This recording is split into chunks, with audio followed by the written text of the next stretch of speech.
La Ligue des droits de l'homme a été fondée en 1998 à l'occasion de l'affaire Dreyfus. Elle combat l'arbitraire, d'où qu'il vienne, pour qui que ce soit qui est concerné. Elle revendique une défense universelle des droits de l'homme, politique, mais également économique, socio et culturelle, et elle édite une revue, Droit et Liberté, revue bimestrielle.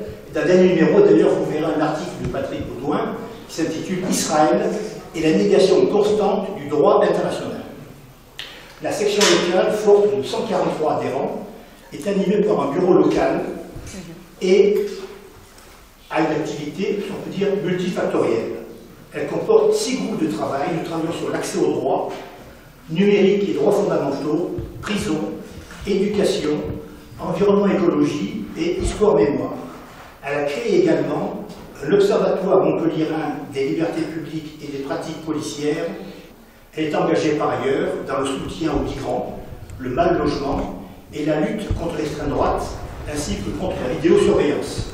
Il a noué également un partenariat avec la faculté de droit et elle est partisane d'une laïcité, mais conforme, elle, à l'esprit de la loi de 1905. Nous allons donc évoquer ce soir l'histoire du conflit Israël-Palestine, qui est celle également actuellement de nombreuses violations du droit international, comme nous rappelle tous les jours une brûlante actualité. Pour nous éclairer au mieux ce soir, je vais céder la parole à Patrick Baudouin. Patrick Baudouin est avocat au barreau de Paris, spécialiste de la justice pénale internationale. Il est notamment actuellement avocat de partie civile dans l'affaire du massacre du Biso-Zéro au Rwanda, mettant en cause l'armée française. Patrick Baudouin a été président de la Fédération internationale des droits de l'homme de 1995 à 2001. Il a également été ensuite membre de la CNCDH, la Commission nationale consultative des droits de l'homme, avant d'être élu président de la Ligue des droits de l'homme en 2022. Patrick, je te cède la parole. Merci beaucoup. Bonsoir à tous et toutes.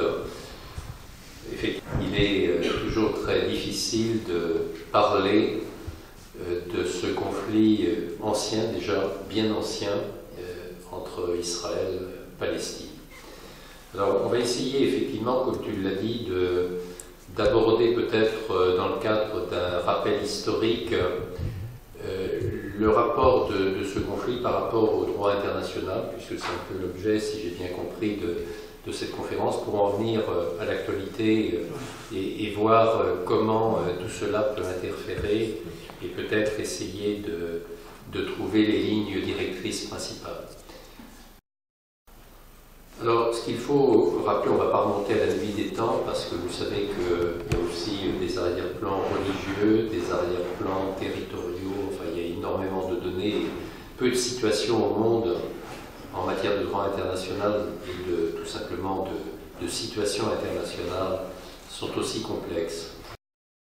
Donc on va simplement rappeler qu'il y avait cette aspiration du peuple juif, on va le dire ainsi, qui au fil des siècles a connu des malheurs constants, des pogroms, des chassés d'ici, chassés de là, et qui donc aspirait très légitimement à pouvoir enfin bénéficier d'une terre d'accueil, d'une terre de paix, de sécurité, d'un endroit où se poser, on va le dire comme ça.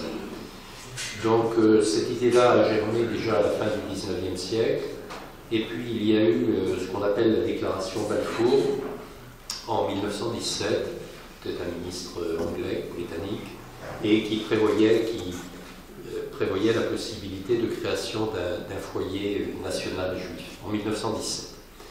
En définitive, fin de la Première Guerre mondiale, Deuxième Guerre mondiale, et après la Deuxième Guerre mondiale, cette idée a très largement ressurgi, et l'Assemblée générale des Nations unies, par une décision prise au mois de, sauf erreur, novembre, le 29 novembre exactement 1947, a décidé qu'il y aurait effectivement partage de ce territoire qu'on va qualifier ici de palestinien, donc et création de deux États, un État d'Israël et un État de Palestine.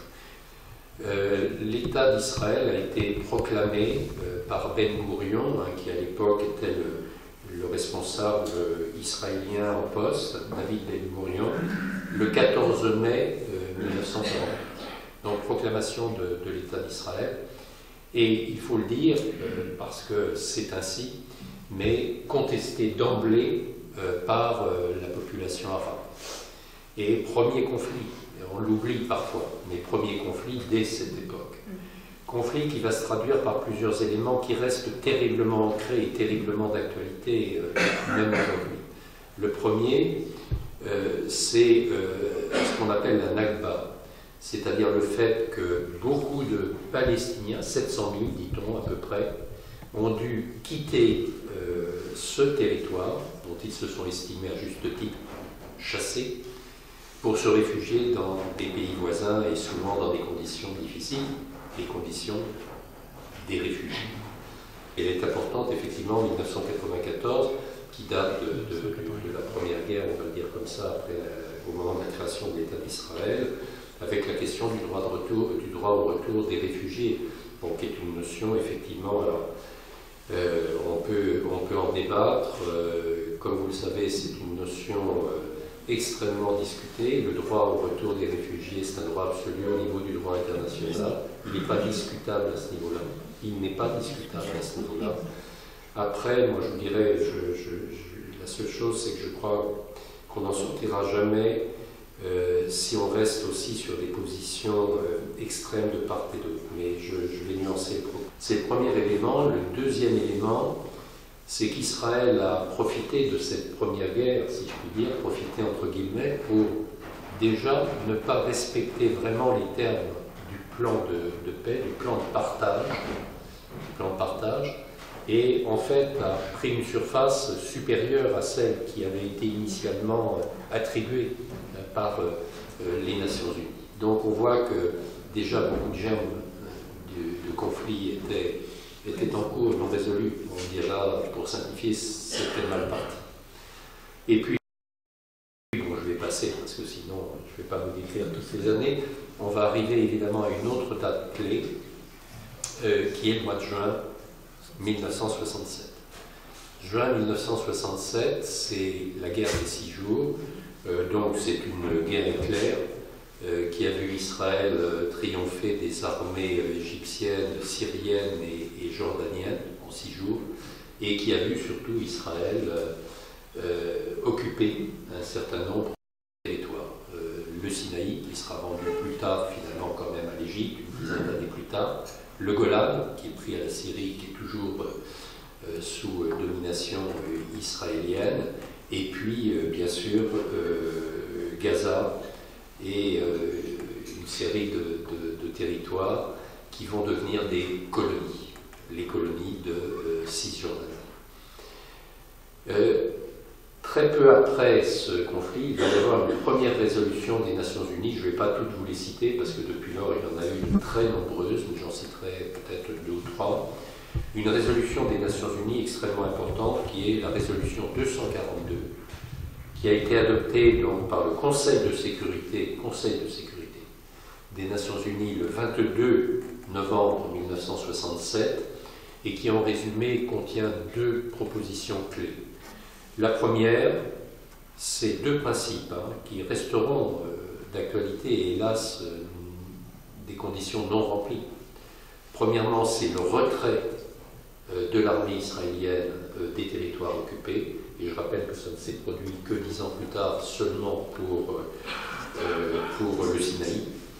Donc retrait des troupes israéliennes des territoires occupés d'une part, et d'autre part la fin de tout état de belligérance et de conflit, avec la possibilité accordée aux 2 populations de bénéficier d'un territoire dans des frontières sûres et reconnues. 2 principes qui paraissent relativement élémentaires. Je pense que quelles que soient nos positions respectives, on ne peut quand même pas être choqué par le fait que cette résolution des Nations Unies demande l'arrêt de l'occupation, le retrait des forces militaires, et demande que les 2 peuples vivent dans des territoires sûrs. C'était en 1967. Ensuite, il y aura la guerre de Kippour, donc nouvelle guerre, en octobre 1973, où l'armée israélienne va être prise par surprise et là va être pendant quelques jours, enfin les autorités israéliennes seront dans l'inquiétude. Finalement, l'armée va à nouveau mener une contre-offensive cette fois et à nouveau emporter la victoire. Et il y aura une nouvelle résolution des Nations Unies qui sera prise le 22 du Conseil de sécurité, toujours j'insiste là-dessus, c'est le Conseil de sécurité, donc c'est quand même l'organe exécutif essentiel des Nations Unies dans ce domaine. Et 22 octobre 1973, une nouvelle résolution qui reprendra finalement, c'est la résolution 338, qui reprendra les termes de la résolution 242, c'est-à-dire avec les deux, je schématise un peu, mais les deux mêmes grands principes. Pour autant, cela ne sera pas mis en œuvre, et bien au contraire, Israël va, comme un rouleau compresseur, continuer, poursuivre, accentuer la colonisation dans les territoires occupés. Et évidemment, qui dit colonisation dit nécessairement source de conflit, parce que quand il y a une colonisation, il y a les colonisateurs et les colonisés. Et ce n'est pas une relation égalitaire, c'est une relation inégalitaire, toute l'histoire l'a démontré, et évidemment une relation d'humiliation pour la partie qui va être la partie de population colonisée, et un germe inévitable de conflit. Donc on aura toute une série, je vais passer assez vite, d'incidents, une première intifada qui aura lieu, donc qui démarrera en 1987. Et ce qui est important, je me souligne, c'est que c'est à ce moment de la première intifada que va être créé le mouvement de la résistance islamique, c'est-à-dire le Hamas, sous la direction à l'époque, je crois qu'il sera assassiné un peu plus tard, du Cheikh Yassine. Donc on voit le Hamas qui émerge à cette période à la première intifada. Après la première intifada, on va quand même rechercher, à compter des années 90, et là, sous impulsion américaine, en particulier avec Bill Clinton, on va essayer de pousser à la paix. C'est une des rares fois où il y aura quand même un engagement, on va dire, de la communauté internationale, et en particulier des États-Unis en ce sens. Et on va arriver aux accords d'Oslo en 1993, accords qui vont être passés à l'époque donc entre Isaac Rabin et Yasser Arafat. Donc là, on va avoir une source d'espoir, pour la première fois, vraiment, et une occasion extraordinaire de trouver une solution imparfaite, mais quand même une solution permettant aux deux peuples d'avoir un territoire. Je dis bien imparfaite parce que l'accord n'était pas si évident non plus dans toutes ces données. On va poursuivre les discussions jusqu'à ce qu'on appelle Oslo II en 1995. Et là, on va se heurter à deux camps extrêmes. Deux camps extrêmes. Un camp palestinien, extrémiste, qui ne veut pas de cette paix, qui fera tout pour la torpiller, qui donc reprendra des attentats, et puis un camp israélien, extrémiste également, d'extrême droite, qui ne veut pas davantage de cette paix, et qui va donc finalement provoquer l'abandon complet de cette possibilité de paix avec le choc considérable qu'a été l'assassinat d'Isaac Rabin le 5 novembre 1995. Donc là, d'un espoir qui donnait un peu de lumière, on va le dire, on plonge à nouveau dans une obscurité totale et dans un engrenage incessant que l'on va retrouver tout au long des années et des décennies suivantes, de conflits avec toujours la même problématique, c'est-à-dire une révolte côté palestinien, des attentats, des actes terroristes côté palestinien, et une répression, une riposte toujours très forte, toujours plus forte de la part des autorités israéliennes. Donc seconde intifada qui va démarrer au moment d'une visite très provocatrice d'Ariel Sharon à l'esplanade des mosquées le 28 septembre 2000, et donc on va entrer dans ce nouvel engrenage de violence. À cette époque, puisque je parle de droit international, il est intéressant de mentionner que la Cour internationale de justice, qui est, comme le disait Jean-Jacques Gandini tout à l'heure, la juridiction onusienne, C'est une juridiction dont il faut bien comprendre qu'elle est chargée de régler des différends entre les États. Ce sont des États qui se présentent devant la Cour internationale de justice. Ce n'est pas du tout, j'en parlerai tout à l'heure, comme la Cour pénale internationale, qui sera chargée de juger des personnes, des individus pour des responsabilités pénales individuelles. Là, ce sont des conflits entre États.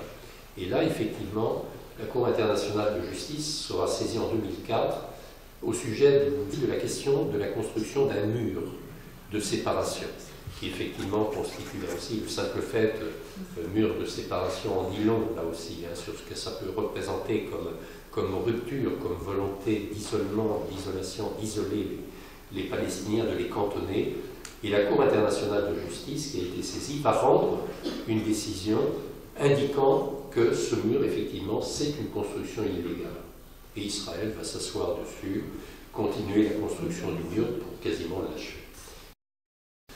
Il y aura la création de ce qu'on appelle le mouvement BDS, boycott, des investissements et sanctions, qui va commencer en 2005. Ensuite, il va y avoir, il faut aussi le rappeler parce que pour qu'on en vienne à l'actualité d'aujourd'hui, en 2005, finalement, je crois que c'est Ariel Sharon qui était à l'époque, oui c'est Ariel Sharon, qui était Premier ministre israélien, et il va prendre la décision de quitter l'occupation pour la bande de Gaza. Donc là, Gaza va être remise à elle-même dans une sorte de territoire qui deviendra très vite ce qu'on peut appeler une prison à ciel ouvert, puisque ça se doublera très rapidement d'un blocus. Pourquoi un blocus? Parce qu'en 2006, il y aura des élections dans le cadre donc de ce qu'on peut appeler la Palestine, Cisjordanie, Gaza, Jérusalem-Est. Et ces élections, il faut quand même le rappeler, c'est important parce que c'est ainsi, c'est un fait historique incontestable, vont donner la majorité au Hamas. Donc il ne faut jamais oublier, je sais que ça choque, ça peut heurter certains dans le contexte actuel, je vais y venir, mais c'est quand même une élection qui a porté à la direction de Gaza, de cette bande de Gaza, le Hamas. Netanyahou a valorisé le Hamas. Il a favorisé le Hamas. Parce que pensant qu'en cantonnant le Hamas dans la bande de Gaza, après tout, il avait la paix, et il s'est attaqué à l'autorité palestinienne qu'il a à tout prix cherché à affaiblir. D'elle-même, elle s'affaiblissait assez bien, il faut aussi le dire, parce qu'il y a quand même une responsabilité très grande des dirigeants de l'autorité palestinienne, corruption et tout ce que vous voulez, compromission d'ordre divers, mais c'était le jeu qu'a joué Netanyahou. Donc aujourd'hui, quand il joue les offusqués à l'égard du mouvement Hamas, il en avait fait un partenaire objectif. Donc c'est quand même quelque chose de très choquant. En plus, aujourd'hui, quoi qu'il en dise, il y a des discussions, je crois savoir, comme tout le monde, entre les émissaires du Hamas et les émissaires d'Israël. Donc de dire on ne discutera jamais avec... on a entendu ça 1000 fois dans les mouvements de résistance et les mouvements terroristes. Un mouvement de résistance très condamnable, je le redis, dans son idéologie, dans ce qu'il véhicule, mais un mouvement de résistance, et que les dirigeants israéliens ont poussé la population palestinienne à adhérer à ce mouvement extrémiste par l'extrémisme dont ils ont fait preuve et par les violations constantes du droit et par la colonisation. Alors ensuite, il y aura, vous vous souvenez peut-être aussi, l'enlèvement d'un soldat israélien qui était le soldat Gilad Shalit, qui va rester 5 ans otage à Gaza, qui ne sera libéré que beaucoup plus tard, contre 1000 prisonniers palestiniens qui seront libérés. Ça se situera en 2011. Mais voyez ce contexte toujours extrêmement tendu, et ceci se double à chaque fois d'opérations israéliennes qui sont des opérations massives de bombardement, alors sous des noms très révélateurs. Par exemple, à cette période, c'était pluie d'été. Pluie d'été, je ne sais pas, ça aussi, c'est rien que le vocabulaire utilisé a un côté pluie au pluriel, bien sûr, a un côté un peu révoltant. Alors ensuite, on arrivera en 2008, où là, à la suite de tirs, toujours la même chose, même mécanisme, des tirs de roquettes qui viennent de Gaza. Une réaction en 2008, ça sera l'opération Plomb durci. Quand même 1400 morts palestiniens déjà dans cette opération Plomb durci en 2008. Un rapport d'ailleurs qui sera ce qu'on appelle le rapport Goldstone, qui dira qu'Israël doit être mis en cause pour crimes de guerre, voire crimes contre l'humanité. On est en 2008. Ensuite, on aura dans les dates importantes, en novembre 2012, l'autorité palestinienne qui fait depuis longtemps déjà des démarches auprès des Nations Unies va se voir reconnaître le statut non pas d'État membre des Nations Unies, mais d'État observateur non membre des Nations Unies, ce qui lui donne quand même un certain nombre d'accès auprès des Nations Unies. Et de cette manière, il y aura encore 2100 morts avec une opération bordure protectrice, cette fois un peu plus tard, en juin. La solution à deux États, pourquoi? Parce que, quelles que soient nos positions respectives, et je sais qu'elles sont différentes sur ce qu'on peut considérer du droit de chacun des peuples sur ce territoire, à l'avoir pas, à l'avoir en partie, je pense que la seule solution qui pourrait permettre de parvenir à la paix, c'est quand même bien la solution à deux États.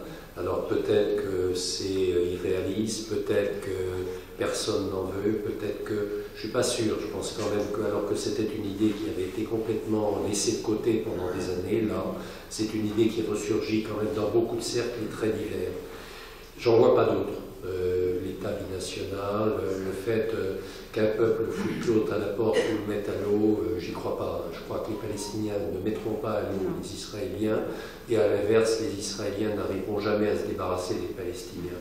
Bon, moi c'est mon avis. Voilà, donc à partir de là, si on parle de cette considération-là, il faut bien trouver une autre solution. Alors si vous en avez une à proposer, on est tous preneurs, ou preneuses. En 2015, la Palestine va adhérer au statut de Rome. Le statut de Rome, c'est le statut de la Cour pénale internationale. Donc ce qui fait que la Palestine va se soumettre à la juridiction de la Cour pénale internationale pour le territoire qui est le territoire palestinien. Ça veut dire qu'à compter de 2014, pour tous les crimes relevant de la Cour pénale internationale, c'est-à-dire crimes de guerre, crimes contre l'humanité, crimes de génocide, tous les crimes qui peuvent être commis sur le territoire de la Cisjordanie, de Gaza ou de Jérusalem-Est peuvent être soumis à la Cour pénale internationale. Et donc, effectivement, l'autorité palestinienne va, début janvier 2015, saisir le procureur de la Cour pénale internationale pour lui demander de commencer des enquêtes sur ce qui se passe, ce qui s'est passé à compter de 2014 dans les territoires palestiniens. Ce qui est récusé, vous vous en doutez, complètement par Israël, qui bien évidemment n'a jamais ratifié le statut de la Cour pénale internationale. Donc Israël s'est soustrait à cette obligation, mais il n'empêche que d'un point de vue de la compétence, la Cour pénale internationale est compétente pour les crimes commis sur un territoire qui est soumis à sa juridiction. Après une nouvelle vague de violence, nouvelle résolution très importante des Nations Unies. Il y en a trois importantes. Celle, je l'ai rappelé, donc la première, guerre des 6 jours, la deuxième, le Kippour en 73, la troisième, elle a été prise le 23 décembre 2016, c'est la résolution 2334, dont l'objet essentiel et déterminant est de dire la colonisation, ça suffit, il faut arrêter cette colonisation, il faut la stopper, et non seulement il faut la stopper, mais il faut revenir à la fin de la colonisation et restituer les territoires occupés aux Palestiniens. C'est une résolution très complète et très claire. Qu'est-ce que va faire Israël? C'est Netanyahou qui est Premier ministre à ce moment-là. Qu'est-ce qu'il dit? Il dit c'est une résolution biaisée et honteuse. Résolution biaisée et honteuse. C'est les termes quand on dit il faut cesser la colonisation. Nouvelle étape très importante, Donald Trump va venir au pouvoir aux États-Unis.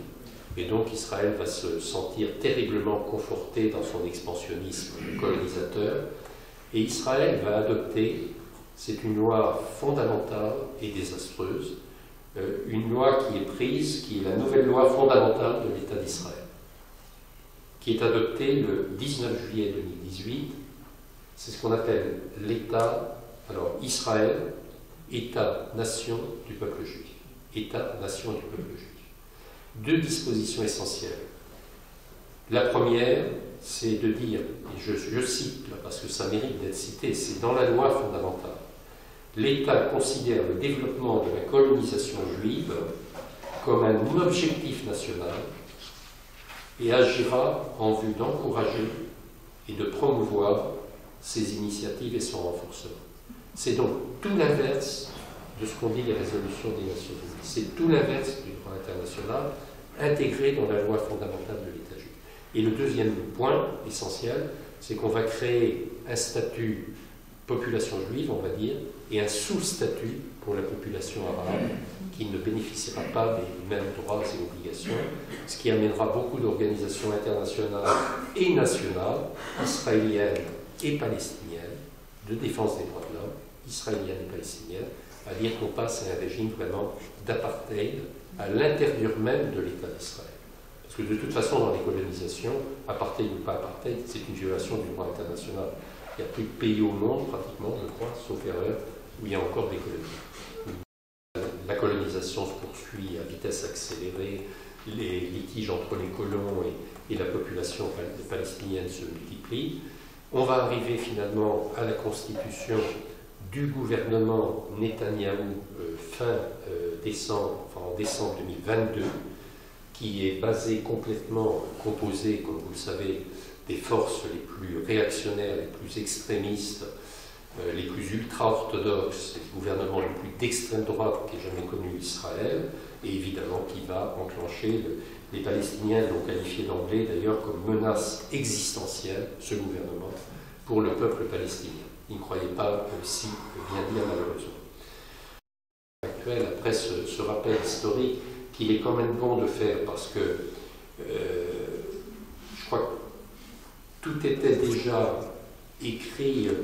J'ai trouvé ça dans le journal Libération. Il y avait des personnalités israéliennes qui, dès 67, en septembre, donc après cette guerre des 6 jours et cette occupation, enfin ce refus d'Israël de se plier au droit international, ces Israéliens, car souvent ce sont ces personnalités israéliennes courageuses, malheureusement très minoritaires, mais qui voient le plus juste ce qu'il faudrait faire, disaient ceci: notre droit de nous défendre contre l'extermination ne nous donne pas le droit d'opprimer les autres. L'occupation entraîne une domination étrangère. Une domination étrangère entraîne la résistance. La résistance entraîne la répression. La répression entraîne le terrorisme et le contre-terrorisme. Les victimes du terrorisme sont en général des innocents. La mainmise sur les territoires occupés fera de nous des assassins et des assassinés. Sortons des territoires occupés maintenant, c'est-à-dire les 7 et 8 octobre 2023. Donc 7 et 8 octobre 2023, les actes à caractère terroriste commis par le Hamas, cette épouvantable barbarie qui va constituer un choc et un traumatisme effrayant pour la population d'Israël. Netanyahou leur avait promis avec ses redemandades la paix et la sécurité pour Israël, pas pour les autres, mais pour Israël. Et Israël découvre stupéfait, la population, qu'en réalité, il n'aura rien assuré. Il rendra certainement des comptes pour 5 jours. C'est tout l'inverse, c'est la sécurité. Il ne pouvait pas en aller différemment, il suffit de tenir compte des phrases que je viens de dire. Donc, ces actes abominables, 1300 Israéliens, Israéliennes, des vieillards, des femmes, des enfants qui vont se trouver massacrés, l'horreur absolue, il faut le dire, il faut le redire, il faut le souligner, la barbarie totale, que rien ne peut justifier. Ça, il faut être toujours très très clair là-dessus. Ça se double d'une prise d'otage, ce qui est aussi au regard du droit international, du droit humanitaire et tout simplement de l'humanité absolument inadmissible, de 150 otages qui vont être pris outre des actes effrayants qui ont été commis sur les femmes, les enfants et les vieillards. On a cette situation. Sur le terrain du droit international le plus sûr, le droit international le plus sûr, c'est le terrain des crimes de masse. C'est après la Seconde Guerre mondiale, après tout ce qu'on avait pu voir justement de crimes de masse, notamment bien sûr l'épouvantable génocide, le pire de tous les temps qui était celui de la Shoah. On a créé toutes ces notions mises en œuvre, crimes de guerre, crimes contre l'humanité, crimes de génocide. Quand on voit ce qu'a fait le Hamas, ça peut rentrer dans la qualification au minimum de crimes de guerre, mais plutôt de crimes contre l'humanité. C'est-à-dire qu'on peut dire que c'était des actes qui ont été accomplis, je lis la définition, dans le cadre d'une attaque généralisée ou systématique, parce qu'elle était bien prévue par le Hamas, ça avait bien été programmé, généralisé, systématique, lancée contre toute population civile et en connaissance de cause de cette attaque. Et c'était bien contre une population civile, c'est incontestable. Donc en tout cas, crime de guerre ou crime contre l'humanité. Ceci étant, une fois que ceci est arrivé, qui malheureusement était inadmissible mais prévisible, parce qu'on savait que devrait éclater quelque chose d'horrible, parce que c'était sous-jacent, rien, je dis bien rien, c'est l'opinion de la Ligue, je pense l'opinion partagée quand même par un certain nombre d'organisations qui luttent sans réserve et qui combattent sans réserve pour les Palestiniens, en faveur des droits des Palestiniens. Et là, c'est allé quand même extrêmement loin. Ça voulait dire qu'Israël pouvait quand même contre-attaquer par rapport à ceux qui étaient les auteurs, les limiter aux auteurs, aux responsables de cela, et non pas prendre en otage et faire de la punition collective à l'égard des Palestiniens, ça va de soi, qui là devient injustifiable. Donc, ce droit à réaction n'était pas un droit de se défendre. Et vous avez raison, on n'a pas utilisé, comme l'a fait Macron et un certain nombre de dirigeants occidentaux, Israël n'a pas le droit de se défendre, vous avez raison, à l'égard d'une occupation dont il est responsable et dont il doit... ceux qui se défendent, ce sont les Palestiniens qui se défendent contre l'occupation. Donc qu'Israël ait été, la population, le gouvernement, se soit retrouvé dans un traumatisme abominable, dans une situation de peur, d'enfermement, d'encerclement, ce sentiment retrouvé en quelque sorte, et qui rappelle évidemment, qui renvoie à tout le passé de ce peuple. Il faut intégrer ces notions-là. Et qui donc a eu un sentiment de qu'est-ce qu'il faut faire, et s'est remis entre les mains de ce pouvoir, le pire de tous les temps pour Israël, qui est ce pouvoir d'extrême droite. Et nous avons dit d'emblée qu'il ne faut pas réagir à la barbarie par la barbarie et à l'inhumanité par plus d'inhumanité encore, ou une inhumanité au moins équivalente. Et qu'on ne réagit pas à cela par la vengeance, en faisant prévaloir le sentiment de peur. Mais nous, on a qualifié d'actes à caractère terroriste. Mais surtout, je l'ai dit, crimes de guerre, crimes contre l'humanité, etc. Maintenant, mouvement terroriste, pourquoi je discute cette notion? Mais depuis le 11 septembre 2001, on use et abuse de ce recours au terrorisme. On en fait un épouvantail, et qu'est-ce qui s'est passé après le 11 septembre? Les États-Unis ont utilisé cette expression, incontestablement, ils ont été victimes, là aussi, d'un truc quand même abominable. On ne va pas sympathiser avec ce qui s'est passé autour à New York. Donc au nom de la lutte contre le terrorisme, on a connu Guantanamo, on a connu l'Irak, l'Afghanistan et tout y quanti, l'Irak, tout ce que vous voulez, et on a connu toute une série d'États occidentaux démocratiques qui ont piétiné leurs propres valeurs démocratiques au nom de la lutte antiterroriste en adoptant des lois d'exception constantes et de plus en plus répressives et liberticides. Donc moi je me méfie du recours à cette notion de terrorisme, notamment pour cette raison. En plus, c'est la facilité pour des dictatures, le recours à la notion de lutte contre le terrorisme avec des législations similaires à celles des pays occidentaux, mais qui sont utilisées contre les défenseurs des droits de l'homme, les syndicalistes, les opposants politiques, etc. Et les exemples sont légion. D'autre part, le terrorisme, je rappelle qu'il n'y a pas de définition du terrorisme, on n'a jamais réussi en droit international, à l'échelle internationale, à définir le terrorisme. Raison supplémentaire pour se méfier du recours systématique à cette notion. Il y a d'autres qualifications, ce n'est pas la peine de s'engluer dans des débats de cette nature, et l'histoire nous dira sans doute un jour que le mouvement de résistance, Hamas ou autre, palestinien, c'était bien un mouvement de résistance malgré tout, et de libération dans une lutte, et je vous rejoins, anticoloniale notamment. La riposte, ça c'est aussi le droit international, elle doit être proportionnée. Or on assiste depuis 5 mois maintenant, pas loin je pense, on assiste à ce que vous voyez tous, que vous connaissez tous, qui est largement documenté sur nos écrans et partout tous les jours, c'est-à-dire des bombardements massifs, indiscriminés, visant les populations civiles, des privations absolues de nourriture, de médicaments, de carburant et destruction des infrastructures civiles essentielles à toute vie de population, c'est-à-dire en particulier les hôpitaux, mais aussi les écoles, beaucoup d'autres infrastructures, dans des conditions de sauvagerie, on peut le dire, horribles pour cette population palestinienne qui est enfermée dans un cercle très étroit, c'est tout petit Gaza, et où on a déporté toute la partie de population qui se trouvait dans le nord pour l'encercler dans le sud, et où aujourd'hui on dit qu'à Rafah, où se trouvent 1 700 000 Palestiniens et Palestiniennes,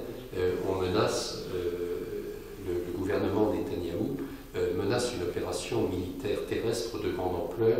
Pourquoi? Pour quel objectif? Et donc là on en arrive à des qualifications également, puisqu'on est sur le terrain du droit, que j'aborde pour l'instant, ça ne nous empêchera pas d'aller sur d'autres discussions dans les minutes qui viennent, mais des qualifications crime de guerre, certainement, c'est évident, puisque le crime de guerre, c'est le fait de ne pas rester dans un combat purement militaire, mais d'aller justement viser des populations civiles ou des infrastructures civiles d'une manière indiscriminée, d'une manière qui n'est pas, qui est volontaire et qui par avance sait qu'on va toucher ces populations ou ces infrastructures. Mais aussi, certainement, je vous disais tout à l'heure, ce qui est crime contre l'humanité, c'est bien toute une série d'actes qui rentrent dans des qualifications de meurtre, d'extermination, de déportation, de transfert forcé de population, fait d'une façon parfaitement pensée, réfléchie, volontaire, dans le cadre d'une attaque généralisée ou systématique lancée contre toutes les populations civiles et en connaissance de cette attaque. Et enfin, on parle, comme vous le savez, donc on ne peut pas éluder ce point, on parle de génocide. On parle de génocide, alors le génocide, la qualification, ce sont tous ces actes qui rentrent en particulier dans les déportations, les transferts forcés. Le génocide, ça se caractérise par la commission d'accomplir de tels actes dans l'intention de détruire, en tout ou en partie, un groupe national, ethnique, racial ou religieux comme tel. J'ai de réflexion pour Radio France Internationale il y a 3 mois, et je disais attention, le génocide c'est quand même le crime des crimes, c'est un mot qu'il ne faut jamais galvauder, jamais utiliser de façon prématurée, sans certitude qu'il correspond bien à la réalité de la situation juridique, et en plus il faut quand même ajouter que ça a quelque chose de, comment vous dire, de monstrueux dans le terme même de notre réflexion intérieure et de la douleur que l'on peut ressentir face à ce conflit, parce qu'on est dans la douleur, on est tous dans la douleur, et pour les deux peuples. Douleur intime face à ce qu'on voit se produire, qui est catastrophique pour la population israélienne, pour la population palestinienne, pour les deux peuples. Aujourd'hui, quand on voit tous les éléments que j'ai rapidement rappelés, on va y revenir, ce sont des éléments qui sont ou qui peuvent être constitutifs de ce, au moins aujourd'hui on peut dire de ce risque génocidaire, voire de cette intention génocidaire qui est quand même affichée et expressément par un certain nombre de responsables israéliens. Bon, quand le ministre de la Défense vient traiter les Palestiniens d'animaux humains et vient expressément dire qu'il faut les chasser, enfin un certain nombre de ces responsables annoncent clairement leurs intentions qui seraient de chasser finalement une nouvelle Nakba en quelque sorte, c'est quand même une épuration ethnique.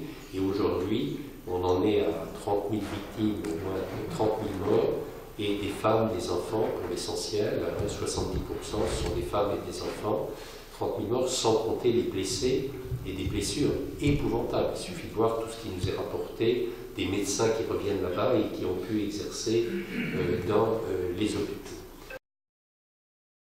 La Cour pénale internationale, comme je l'ai dit, elle est saisie. Le procureur essaye d'enquêter depuis l'année 2021, M. Kahn, sauf qu'il est actuellement complètement bloqué par le refus total de coopérer de la part des autorités israéliennes. Dans l'arrêt de la Cour internationale de justice du 26 janvier, une des dispositions, c'est d'exiger d'Israël de conserver les preuves, des actes criminels accomplis et de permettre l'accès pour justement enquêter à partir de ces preuves rassemblées. Donc il faut la permettre, tout mettre en œuvre pour que la Cour pénale internationale puisse effectivement investiguer. Il y a des enquêteurs super compétents, et puis je dois dire que là c'est comme en Ukraine d'ailleurs, hein, c'est au jour le jour, on est très documenté sur ce qui se passe, hein, malgré tout, même si Gaza est largement fermé aux journalistes et aux accès internationaux. Il y a suffisamment de témoignages qui sont d'ailleurs recueillis, qui seront et qui pourront être utilisés. Et puis il y a d'autres possibilités d'action sur le plan judiciaire. Par exemple, vous avez des ressortissants franco-israéliens qui vivent en France ou qui vivaient en France, et un certain nombre sont partis en Israël depuis le 7 octobre pour rejoindre les rangs de l'armée israélienne et aller combattre à Gaza. Eh bien, si on arrive à documenter une responsabilité pénale individuelle à l'encontre de ces franco-israéliens, dès lors qu'ils sont français, même double nationalité, ils relèvent de la justice française.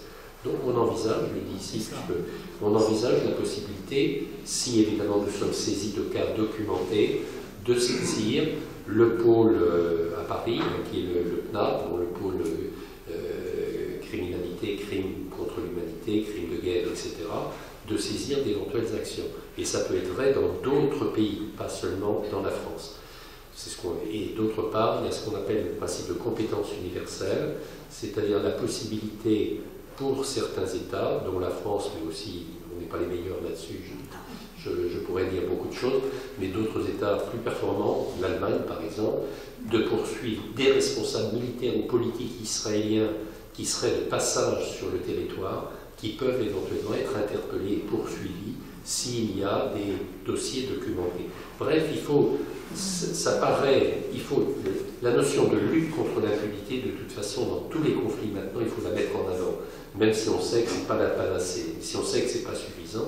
Mais doublement saisie, la CIJ, saisie d'une part au fond, c'est-à-dire d'une question de fond qui sera tranchée dans 2 ans, pas avant. Donc, qui sera de se prononcer sur le point de savoir si c'est un génocide. Mais ça sera la qualification même qui est proposée à la Cour internationale de justice. Elle ne statuera sur le fond que dans un délai assez long. En revanche, la Cour internationale de justice a été saisie de mesures d'urgence, ce qui est possible. Alors, dans le cadre de cette saisine, il lui était demandé d'imposer à Israël la prise de mesures immédiates pour cesser ce qu'on est en train de voir au quotidien, hein, c'est-à-dire la poursuite de ces bombardements, de ces massacres, de toutes ces victimes civiles, la possibilité de nourrir la population, de ne pas la faire mourir dans la famine, etc. Et là, la CIJ a donc rendu une décision le 26 janvier dernier. Et effectivement, elle dit quoi, en résumé? Elle dit qu'il existe suffisamment, parce que c'était quand même le préalable, il existe suffisamment d'éléments pour penser qu'effectivement, des actes commis aujourd'hui à Gaza pourraient être constitutifs de la qualification de génocide. Et dès lors qu'au quotidien, il y a ces massacres, ces bombardements, eh bien, il faut imposer tout de suite des mesures d'urgence, des mesures conservatoires d'urgence à Israël. Et donc a rendu une décision pour dire à Israël, ben, vous devez prévenir la commission en cours peut-être, parce que la Convention sur le génocide, la Convention pour la prévention du génocide. Donc la Cour nous dit, il faut prévenir, et vous, Israël, vous avez cette responsabilité, et les autres États aussi qui ont souscrit à la Convention ont cette obligation de vous imposer, d'agir pour que le génocide soit évité. Et impose par ailleurs donc de prendre toutes les mesures en son pouvoir, Israël, pour permettre la fourniture des services de base, l'aide humanitaire requise toute urgence, le cessez-le-feu qui est sous-entendu, il n'est pas dit expressément, mais pour permettre tout ce qu'impose la CIJ, en réalité, il faut un cessez-le-feu. Et cessez-le-feu que nous réclamons immédiat et définitif, en quelque sorte, avec l'arrêt, là aussi, des agissements de l'armée israélienne. Enfin, il faut le souligner, la CIJ a pris soin, et je salue cela parce qu'elle n'était pas saisie de cette manière par l'Afrique du Sud, tout aussi impérative au regard du droit international, de procéder à la libération des otages. Donc voilà cet aperçu. Alors, par ailleurs, la Cour internationale de justice est saisie actuellement, mais ça c'est une saisie bien antérieure, du point de savoir, et il y a eu des réunions, la récente, ces jours derniers, du point de savoir si la colonisation poursuivie dans le temps, comme le fait Israël, est elle-même constitutive d'une sorte d'infraction relevant du crime contre l'humanité, ou relevant en tout cas d'une violation, ce qui est une certitude du droit international, nécessitant la fin absolue de cette. Le dernier point, c'est qu'il ne faut pas oublier ce qui se passe en Cisjordanie aujourd'hui. C'est-à-dire qu'Israël profite d'une façon scandaleuse, d'une façon épouvantable, des regards tournés principalement sur Gaza pour poursuivre, accentuer la colonisation en Cisjordanie, et pas seulement cela, c'est pour procéder, vous avez vu, à toute une série d'arrestations qui sont des arrestations arbitraires, des détentions arbitraires, des détentions purement administratives, c'est-à-dire qu'Israël interpelle, arrête, enferme dans des prisons où les mauvais traitements sont monnaie courante, on parle même de violences sexuelles maintenant assez fréquentes, de torture, et ça, c'est ce qu'on appelle des détentions administratives, c'est-à-dire qu'Israël, mais ce n'est pas nouveau, se réserve le droit de détenir pendant 6 mois sans déférer quiconque à la justice, sans poursuite, et renouvelable.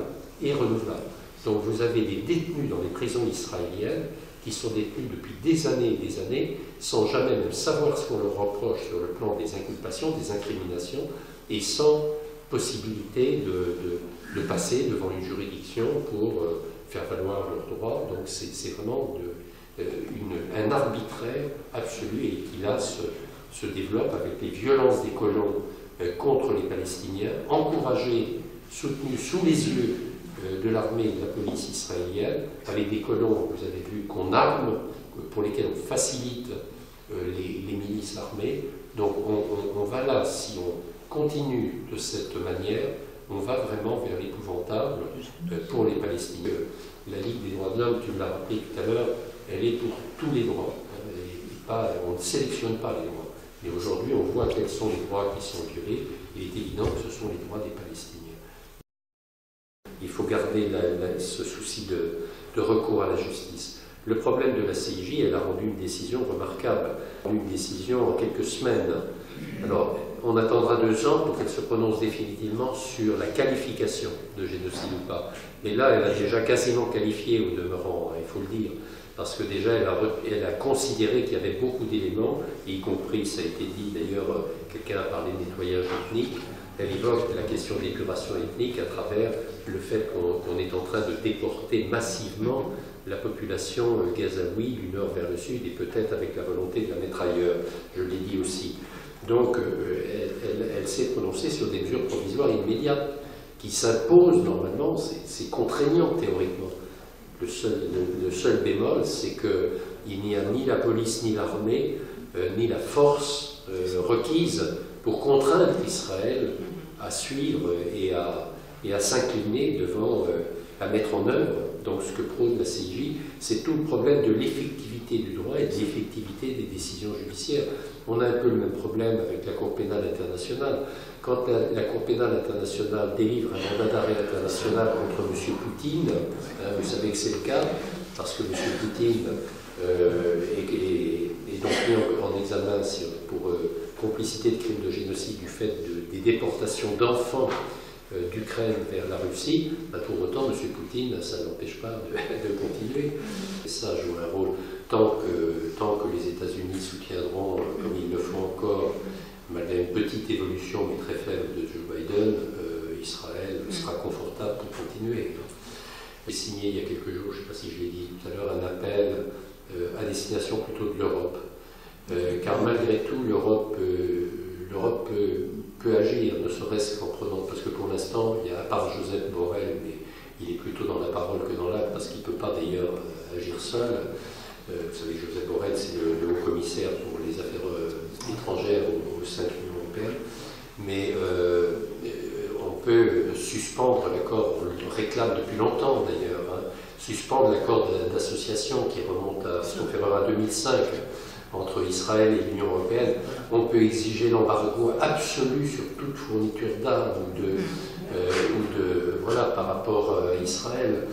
On peut boycotter les produits, d'autant qu'il y a, si vous en parlez, il y a une décision très intéressante de la Cour européenne des droits de l'homme, l'arrêt Baldassi, qui date de 2020.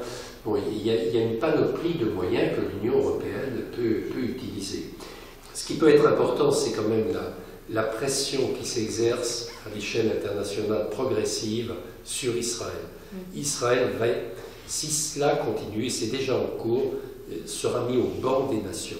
Et finalement, c'est l'objectif à poursuivre aujourd'hui. C'est de mettre Israël au banc des nations pour cette violation du droit international. Et une décision de la CIJ, ça compte dans ce rouleau compresseur qu'on doit essayer de mettre en œuvre. Effectivement, c'est ce que je dénonce. C'est-à-dire que d'un côté, vous avez un État qui ne pense... La seule ligne directrice, c'est le droit de la force. Le droit de la force. Alors que nous, ce que nous disons ici, je pense qu'on est dans l'ensemble, je ne sais pas, peut-être qu'il y aura des avis totalement contraires, et puis ça c'est le libre débat contradictoire, mais on est au contraire pour la force du droit, c'est-à-dire tout l'inverse. Que tout ce qui se passe aujourd'hui, ça a des répercussions dans le monde entier. Et que le conflit, ce n'est pas un conflit, à la différence de certains autres. Tous ces conflits sont toujours, il faut les combattre, il faut dénoncer, mais là, c'est planétaire. L'antisémitisme, il faut bien le dire, il ne provient pas du conflit israélo-palestinien. Il y a un antisémitisme latent que l'on combat depuis toujours. Vous savez que c'est l'ADN de la Ligue. On a été créé, je dirais, pour ça au départ. Donc l'antisémitisme, c'est une lutte constante. Mais il n'empêche qu'il se développe là, actuellement, inéluctablement, du fait de ce qui se passe à Gaza, en Cisjordanie. Et de la même manière, l'islamophobie se développera dans ce cadre-là parce qu'il y a celles qui ne voient que la défense d'Israël qui a été si gravement attaquée, ce qui est vrai, par le traumatisme des 7 et 8 octobre, le Hamas, mouvement fondamentaliste, extrémiste, condamnable, et dont vous doutez bien qu'on ne partage rien de l'idéologie et de ce qui est sous-jacent dans la charte du Hamas, évidemment, qu'on combat. Mais le sujet n'est pas là aujourd'hui. C'est ça qu'il faut essayer de dire et convaincre. Et le sujet, c'est quoi? C'est de mettre un terme à ce carnage, à ce cycle absolu de haine et de violence qui dure depuis des décennies, qui peut se produire encore pendant des décennies et qui aura des conséquences ravageuses pour la planète, mais pour la population israélienne. Ce n'est pas comme ça qu'Israël n'aura jamais la paix, la sécurité à l'intérieur de soi. Donc Netanyahou nous raconte des sornettes quand il prétend protéger son peuple, et par ailleurs la Palestine, n'en parlons pas, évidemment, on n'aura ni sécurité, ni paix, ni territoire si l'on continue dans cette logique. Merci.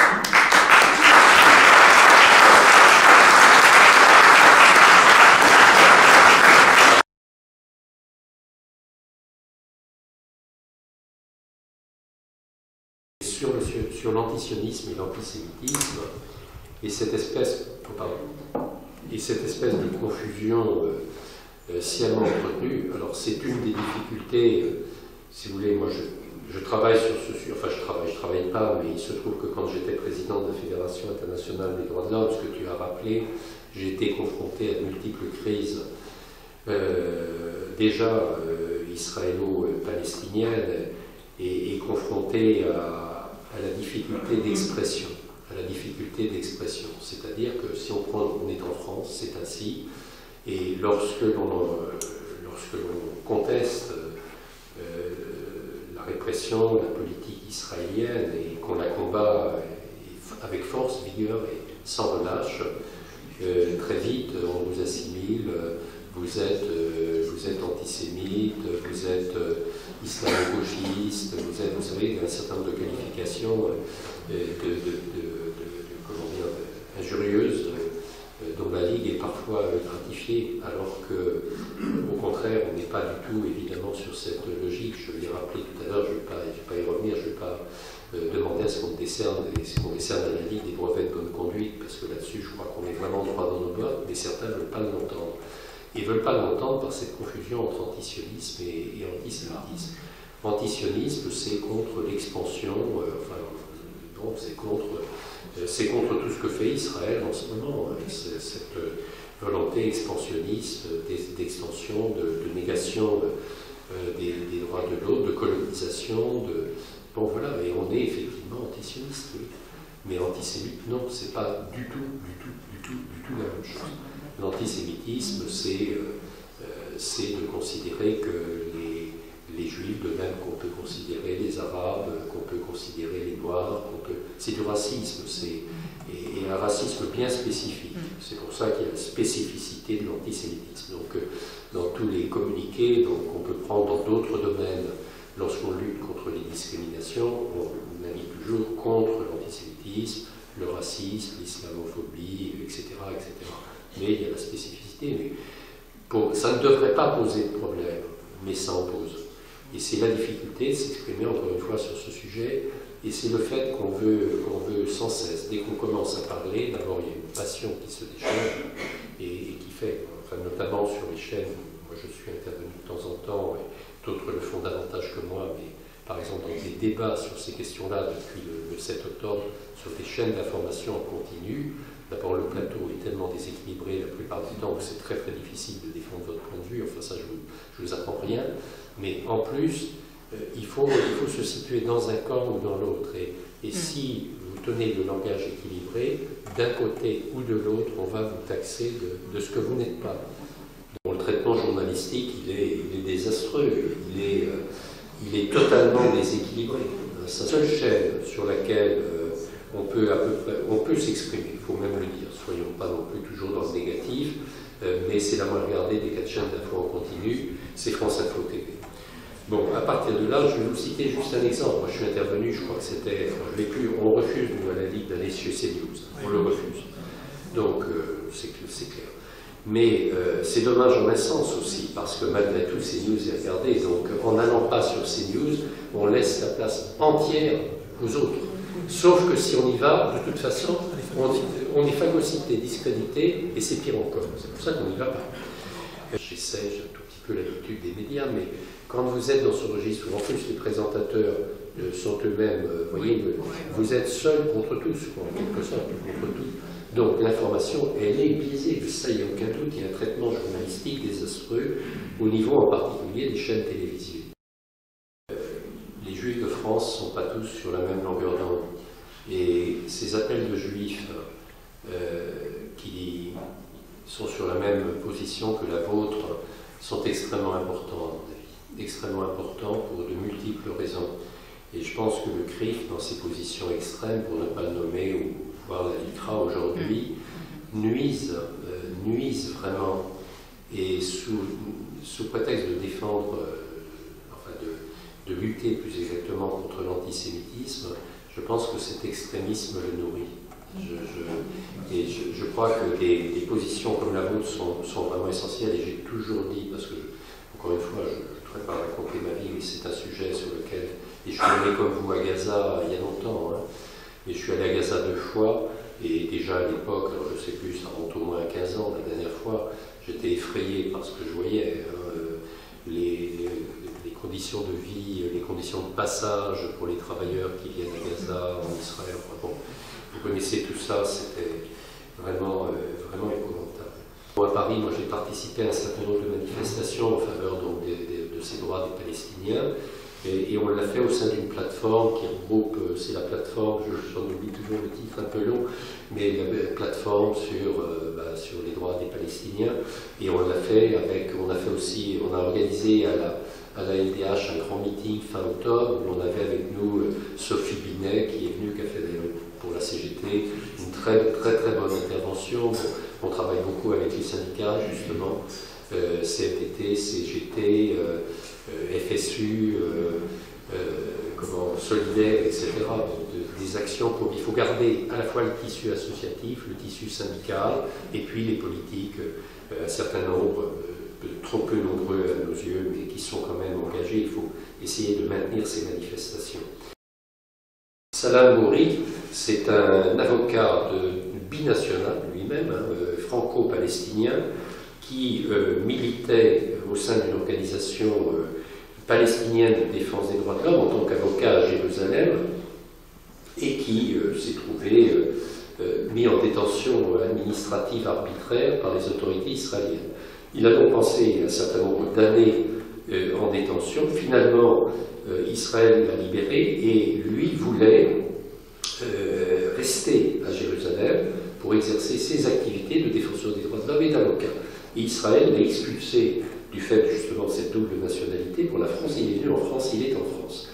Et en France, il a souhaité témoigner et il a souhaité intervenir lors d'un certain nombre de réunions, comme une réunion comme celle que nous tenons ce soir, et à plusieurs reprises, sur la pression de mouvements comme le CRIF, la LICRA, etc., il y a eu des pressions exercées sur les maires ou sur les préfets pour que soient pris des arrêtés d'interdiction des réunions auxquelles participait Salah Al-Mouri.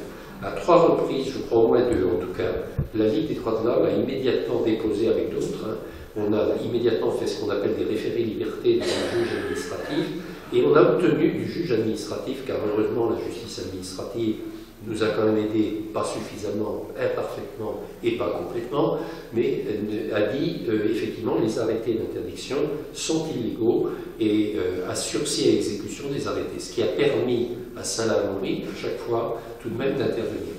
Et à chaque fois ça s'est déroulé très calmement. Et c'est dire ce positionnement des autorités françaises qui, outre une partialité absolue dans ce conflit, surtout au début avec les prises de position du président et du gouvernement français, mais qui en plus empêche l'expression, la libre expression, donc la liberté d'expression, dès lors que l'on veut manifester, se réunir en faveur des droits des Palestiniens. Alors qu'on laisse la parole totalement libre aux manifestations de l'autre côté, pro-israélienne, pour même accueillir M. Smotrich, cet horrible ministre, non, c'est bien Smotrich, qui est ministre des Finances, je crois, mais qui tient des propos épouvantables, et d'économie, des Finances et d'économie. D'ailleurs, c'est très révélateur de ce niveau.